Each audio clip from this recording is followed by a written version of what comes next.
Good evening, Carlson. I know all of us are growing weary about these dramatic changes in our lives because of COVID 19. We can't go to dinner, we can't have social gatherings, we can't even attend church like we're used to attending.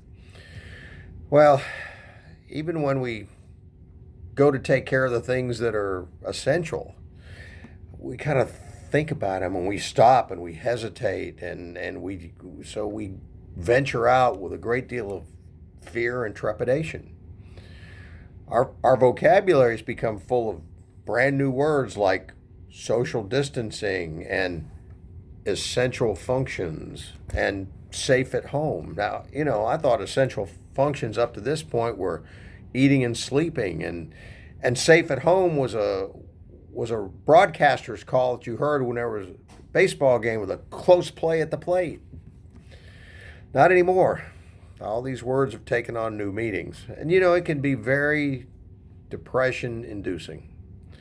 It can really drag down our spirits. But I was looking in the Bible, and Proverbs 18:14 says this: "The spirit of a man will sustain him in sickness, but who can bear a broken spirit?" In other words, as long as we keep our spirits positive, that we'll be able to get through no matter what type of situation we find ourselves in. But once our spirit breaks, then things can go downhill quickly. So during this time, my question to you is, how is your spirit?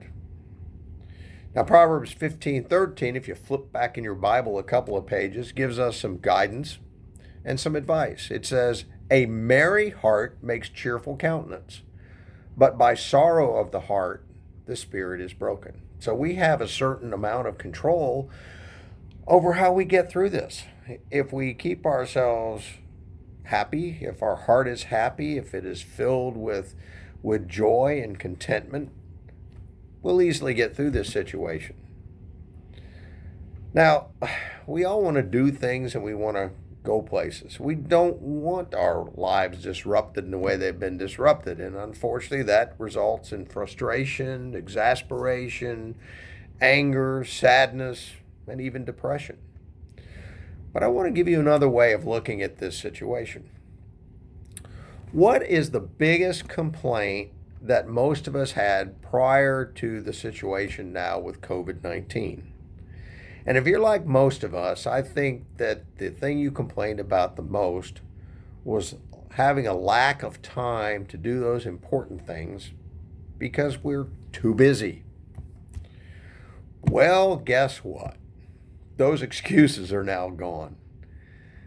The recent Safe at Home directive gives us an opportunity to slow down. It forces us to slow down. And it forces us to reprioritize those things that are important. So, what was the problem with your prior schedule? Not enough family time? Well, now you have a chance to get out those board games or have a family movie night. Been putting off that unfinished project forever and it continues to frustrate you? It's not a better time than now to get rid of that project. Experiencing guilt because you haven't called a friend in a while? Well, I'll tell you what, now's a great opportunity to catch up and practice social distancing at the same time. Has your devotional or prayer time been reduced to a couple of hurried minutes every day? With regard to that last one, there's an experiment that I'd like for you to try. I want you to try an experiment when you're finished listening to me. I've tried this with both our young adult Bible study and my own Sunday school class. First thing you need to do is to set a timer for 5 minutes. You can set your phone, your cell phone, even the timer on your stove at home. It doesn't really matter. Then I want you to sit there for 5 minutes, close your eyes, and totally clear your mind of worldly things and worldly concerns. Now, that's hard to do for most of us, but I want you to at least give it a try. Concentrate solely on God. Listen for His voice. Feel His presence filling you. Relax in His presence. If you're like most of us who try this experiment, the 5 minutes actually passes pretty quickly. You may even find that you enjoy the solitude in the presence of God. So when we finish, try that.